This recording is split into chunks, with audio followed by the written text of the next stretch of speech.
akhir tahun ini kira-kira ada 3 hal kerja berat kita dan kerja bersama kita yang berkaitan dengan hal-hal yang menjadi perhatian Pak Presiden. Yang pertama Renduk, yang kedua 3 pusat sentra ekonomi baru PKSN, yang ketiga pasar disko. Nah ini harus menjadi perhatian kita bersama untuk menandakan bahwa kesuksesan di 3 isu tersebut adalah bagian dari kesuksesan kerja bersama kita, kementerian lembaga di perbatasan negara. Rekan-rekan yang berbahagia, ada hal-hal penting yang merupakan bagian dari tanggung jawab BNPP untuk mengkoordinirnya, untuk memfasilitasinya, dan untuk memonitoringnya di lapangan. Yang pertama tentunya pembangunan pos lintas batas negara. Pos lintas batas negara adalah bukti nyata wujud daripada visi Bapak Presiden, yaitu menjadikan perbatasan negara beranda muka.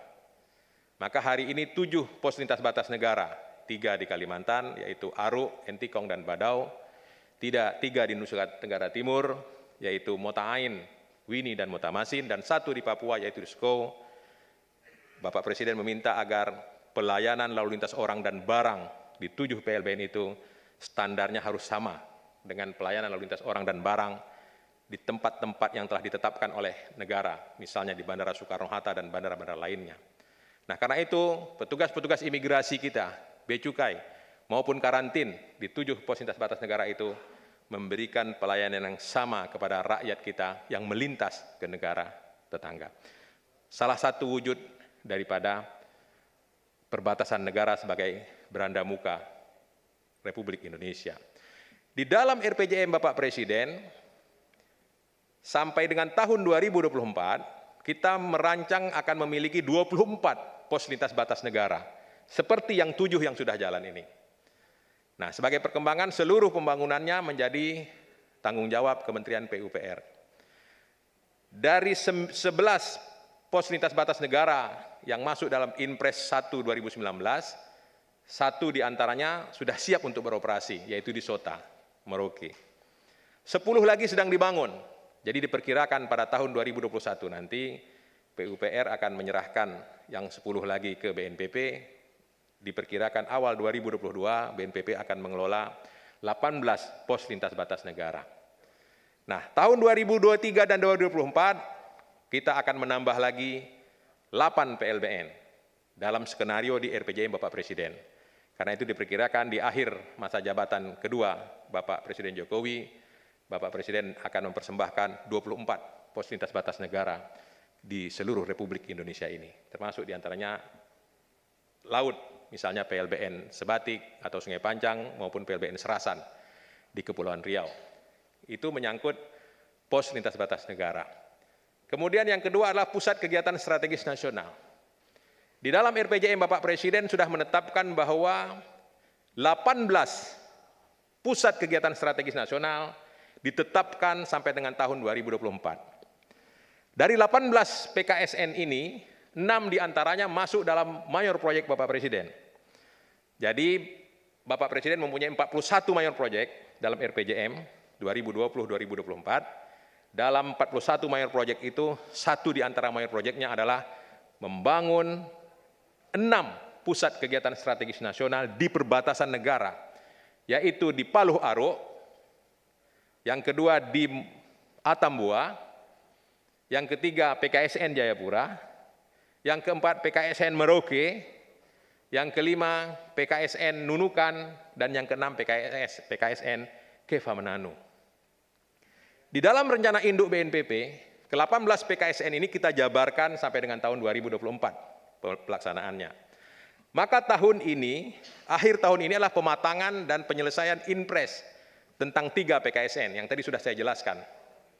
Paluh Aruk, Atambua, Jayapura.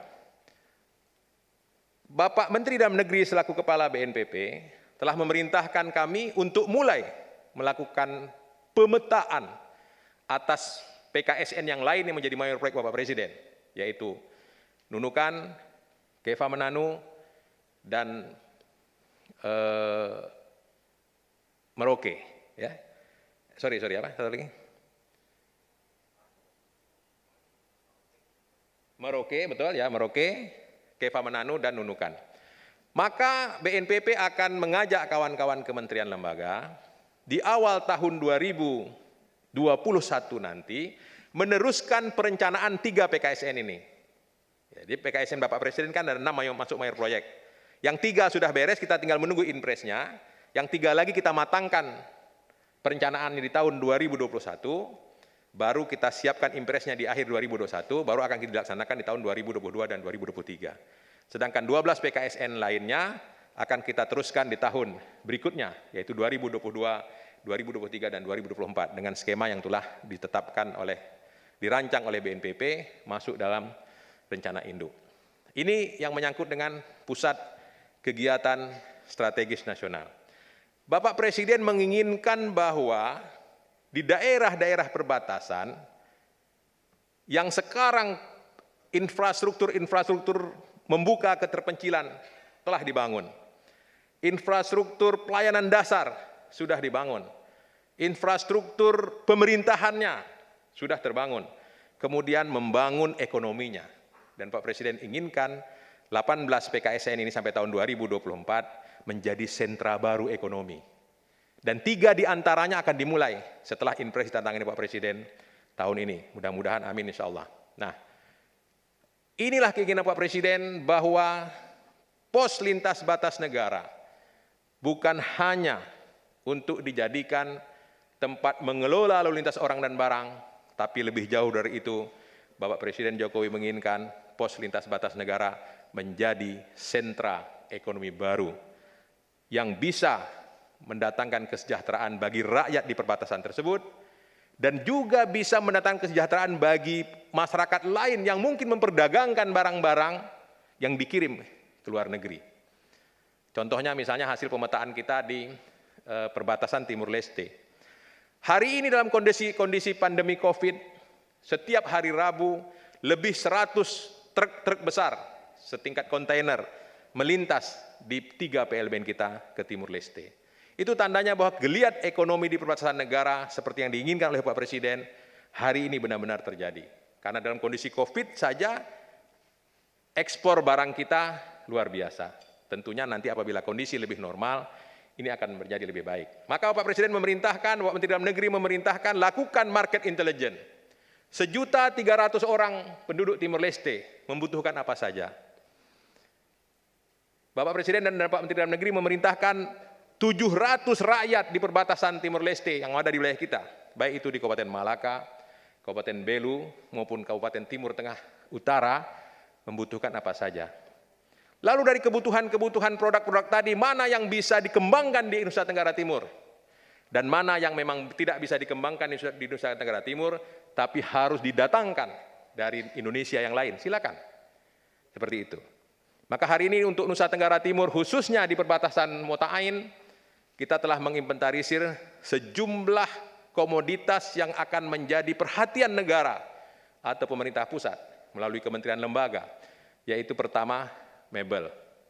Karena kebutuhan mebel di Timur Leste saat ini sebahagian sudah didatangkan dari Nusa Tenggara Timur, sebahagian masih didatangkan dari luar, baik dari Jepara maupun dari Cina.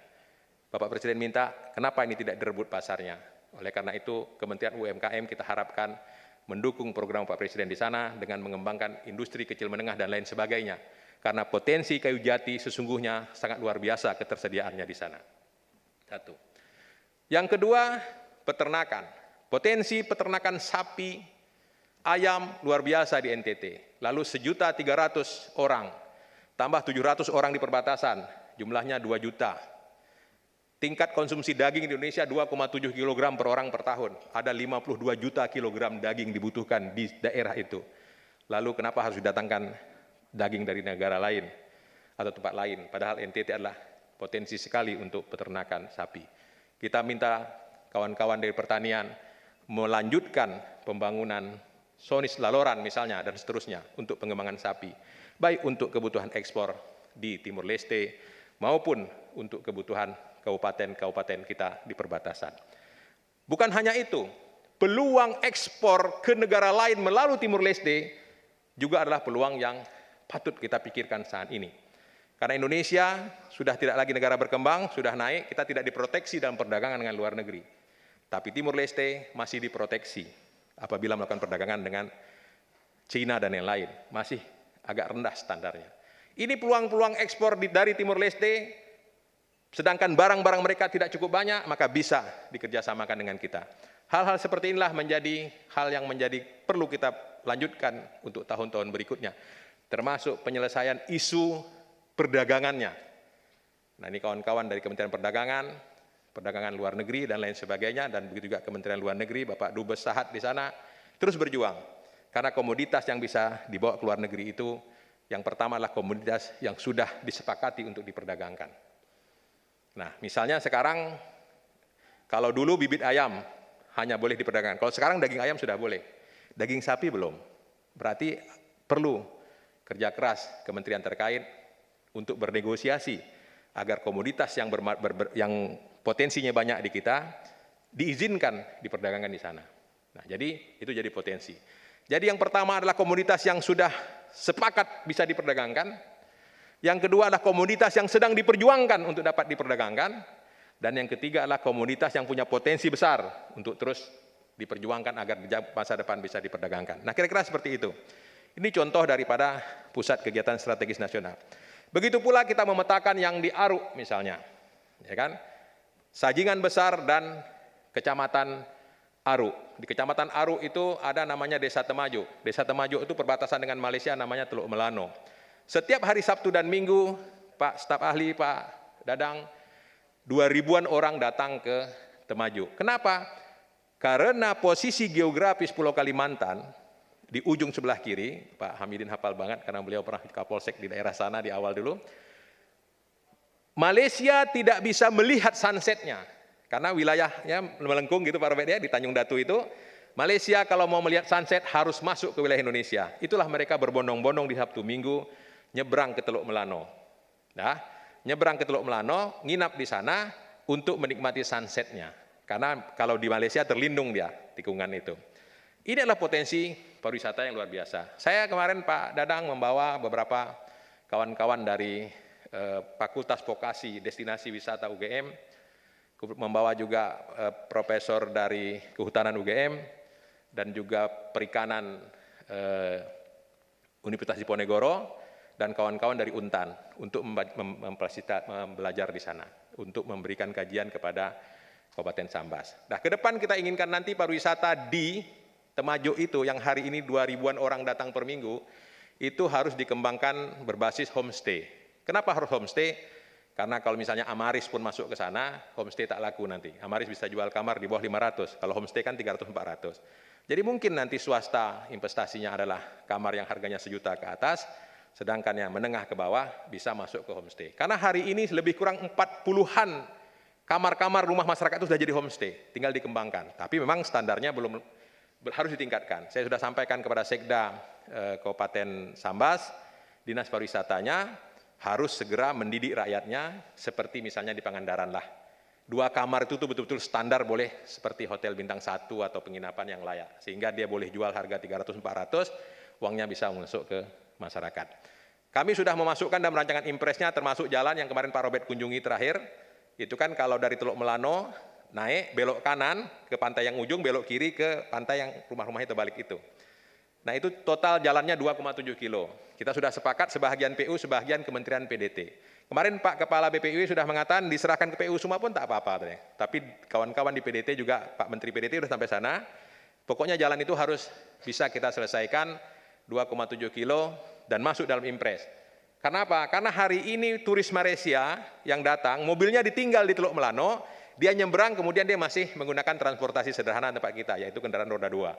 Dia menyatakan kalau nanti mobil sudah masuk, saya akan bawa orang lebih banyak kemari. Kira-kira seperti itu. Contoh-contoh seperti itulah yang terus kita petakan di 18 PKSN, tentunya secara bertahap. 3 PKSN tahun ini, 3 PKSN tahun depan, sisanya 3 atau 4 tahun sampai dengan 2024. Kemudian yang berikutnya kawan-kawan adalah pembangunan perbatasan berbasis lokasi prioritas. Lokasi prioritas kecamatan. Sesungguhnya kita membangun berdasarkan tata ruang, sudah 8 tata ruang perbatasan negara yang ditandatangani Pak Presiden untuk pedoman kita dalam membangun di perbatasan negara.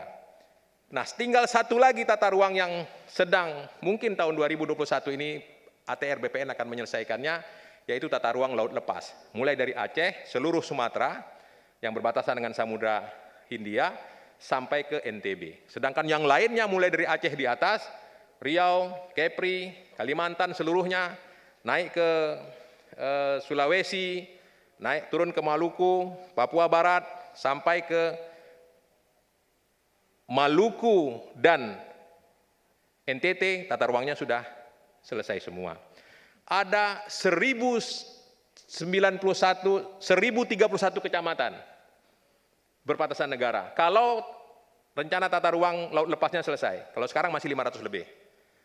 Dari 1031 kecamatan perbatasan negara di seluruh Indonesia, kita baru bisa tangani di RPJM Bapak Presiden kali ini adalah 222 kecamatan. Dan Bappenas telah menetapkan 3 koridor pemerataan, koridor pertumbuhan, dan koridor APMRC. Nah, tadi saya sengaja minta pidato Pak Menteri ditampilkan di depan, karena setelah tahun 2020 ini berjalan, anggaran banyak untuk COVID dan pemulihan ekonomi, 2021 pun, tadi Pak Menteri Dalam Negeri mengatakan, kalau vaksin mulai disebar di, katakanlah pertengahan Januari 2021, jumlah penduduk kita yang sekian ratus juta, diperkirakan 70-an juta orang mungkin akan memvaksin dirinya secara mandiri karena bisa bayar 600-700, 70-an juta rakyat Indonesia harus dikelola oleh negara dalam memberikan vaksinnya, maka hitung-hitung Pak Menteri Dalam Negeri tadi, kemungkinan urusan vaksin ini baru akan selesai akhir tahun depan. Dihitung-hitung mau 9 bulan. Jadi sampai dengan November kita masih sibuk ngurus vaksin dan vaksinasi. Artinya anggaran 2021 pun masih terkonsentrasi untuk yang pertama, penanganan COVID-19, dan yang kedua adalah pemulihan ekonomi. Nah, baru yang ketiga, kalau masih ada anggarannya untuk yang lain.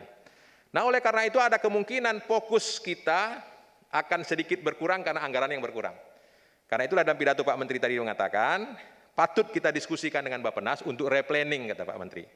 Apakah kita memang bisa menangani 222 lokasi prioritas ini? Nanti ya kita Pak Deputi mungkin kita akan segera diskusi dan kira-kira bagaimana. Biar dia menjadi nyata sesungguhnya kekuatan kita berapa. Nah, tentunya juga apabila nanti 222 kecamatan Lokpri ini melakukan replanning, termasuk juga 18 PKSN tadi. Apakah kita bisa menuntaskannya sampai tahun 2018 atau kira-kira berapa? Sesuai dengan kemampuan dana. Hasil diskusi sementara dengan Bappenas, selagi RPJM-nya belum terkoreksi, maka jumlah-jumlah ini masih masuk dalam renduk dengan yang sama. Bisa saja nanti misalnya jumlahnya tetap, kuantitasnya mungkin akan berubah. Nah, kira seperti ini juga harus dimaklumi oleh seluruh kawan-kawan di daerah. Hadir di sini Kepala Bapeda Provinsi, Kepala Bapeda Kabupaten Kota, Kepala Perbatasan, karena memang suasana ekonomi kita hari ini seluruh kekuatan bangsa sedang diarahkan untuk penyelamatan COVID-19, karena keselamatan rakyat adalah hukum tertinggi. Nah, itu yang menyangkut tentang Lokpri. Jadi lokasi prioritas kecamatan yang 222 tadi, ini menjadi fokus kita. Apa yang dibangun di 222 kecamatan? Itu yang saya sebutkan tadi. Pertama, infrastruktur membuka keterpencilan. Infrastruktur membuka keterpencilan ini di tangan oleh Kementerian PUPR, Jalan dan Jembatan, Kementerian Perhubungan, baik itu untuk dermaga Roro, penyeberangan, dan lapangan terbang perintis. Yang ketiga adalah Kominfo. Karena hari ini orang sangat membutuhkan sinyal. Apabila sinyal tak ada, dianggap terpencil. Pada saat kita berkunjung ke Pulau Fani, kawan-kawan yang bertugas ke sana mengatakan, izin Pak Ses, kami tidak dapat WA. Jadi hari ini saya jangankan mau lihat muka artis, mau lihat muka istri saya pun tak dapat. Nah, kira-kira seperti itu. Tapi kita segera tangani hal-hal seperti itu. Nah, jadi itu yang keterpencilan. Setelah infrastruktur membuka keterpencilan terselesaikan, tugas berikutnya adalah membangun infrastruktur layanan dasar. Kesehatan, pendidikan, rumah layak huni, air bersih, listrik, dan lain sebagainya. Baru infrastruktur pemerintahan. Pemekaran kecamatan, mungkin kantor camatnya butuh bantuan. Pemekaran kelurahan atau desa, kantor desanya butuh bantuan. Dan kemudian infrastruktur pendukung lainnya seperti pasar desa, dan lain sebagainya. Nah, inilah yang kita olah di kecamatan perbatasan. Koridor pertumbuhan adalah kecamatan-kecamatan yang relatif infrastruktur pembuka keterpencilan yang sudah ditangani 5 tahun yang lalu. Maka dia masuk ke penanganan berikutnya, yaitu pengembangan ekonomi berbasis potensi lokal. Sedangkan koridor pemerataan relatif infrastruktur membuka keterpencilan masih menjadi perhatian besar. Itu kesepakatan kita dengan Bappenas. Ada daerah yang nampaknya seperti kalau kita lihat garis merah di Papua itu menjadi infrastruktur pertumbuhan. Karena indikator infrastruktur pertumbuhan ini termasuk daerah kecamatan yang berdekatan dengan potensi pariwisata masuk infrastruktur, masuk pada koridor pertumbuhan. Daerah kecamatan yang menjadi pusat tambang Nusantara masuk pada koridor pertumbuhan. Karena diperkirakan sektor pariwisata yang berkembang, sektor pertama yang berkembang akan memacu daerah itu dengan lebih cepat ketimbang daerah lain yang tidak ada potensi. Jadi ini kesepakatan diskusi dengan Bappenas tentang koridor pertumbuhan, koridor pemerataan, dan sisanya kita koridor afirmasi. Nah, kira-kira seperti itu nanti lokus kita dalam penanganan di 222 kecamatan lokasi prioritas. Dan dalam strategi penanganan untuk renduk 4 tahun ke depan, maka 222 kecamatan ini kita bagi 4. 56 kecamatan dirancang tahun ini, dibangun tahun 2021. 56 kecamatan berikutnya dirancang tahun 2021, dibangun tahun 2022. Dan seterusnya sampai tahun 2024. Kemudian bagian akhir dari fokus kita adalah pulau-pulau kecil terluar. Kita berterima kasih kepada ATR dan Kementerian Desa yang sampai hari ini sudah mensertifikatkan lebih 50 pulau-pulau kecil terluar. Luar biasa, Bapak Presiden ingin pulau-pulau kecil terluar itu semua disertifikatkan. Supaya menjadi dokumentasi kita berpuluh dan beratus tahun yang akan datang. Kita punya dokumen tentang kepemilikan atas pulau-pulau tersebut. Nah, di antara 111 pulau-pulau kecil terluar ini, 69 tidak berpenghuni. Dan di antara 69 tidak berpenghuni, 49 di antara menjadi fokus penanganan selama 5 tahun ke depan. Ini juga bagian penting. Kita akan diskusikan terus dengan kementerian terkait. Hari ini dermaga Pulau Pani perlu segera diperbaiki. Karena dalam usianya yang sudah lebih 10 tahun, memang kemarin gelombang sangat kuat, Pak Robert ya. Kita sudah berkomunikasi dengan kawan-kawan perhubungan, dan tim perhubungan sudah sampai di sana seminggu yang lalu untuk segera melakukan perbaikan. Begitu pula dengan pulau-pulau kecil terluar lainnya yang membutuhkan sarana dan prasarana. Nah, ini semuanya hanya dapat kita laksanakan secara bersama-sama, karena sesungguhnya kehadiran BNPB ini adalah untuk menjadikan perencanaan pembangunan di perbatasan menjadi semakin terkoordinasi dengan baik dan komprehensif, tidak jalan masing-masing kementerian lembaga. Sehingga nanti terukur dengan jelas capaian-capaian tahap per tahap. Ini barangkali yang dapat saya sampaikan pada kesempatan yang berharga ini. Dengan mengucapkan terima kasih yang sangat mendalam, saya menyampaikan terima kasih kepada rekan-rekan dari 4 kementerian yang hari ini telah bergabung dengan kita untuk menyampaikan capaian 5 tahun, realisasi 2020 dan rencana 2021 dan berikutnya. Semoga Allah SWT senantiasa melimpahkan rahmat-Nya kepada kita semua dan pembangunan perbatasan senantiasa dimudahkan, dilancarkan.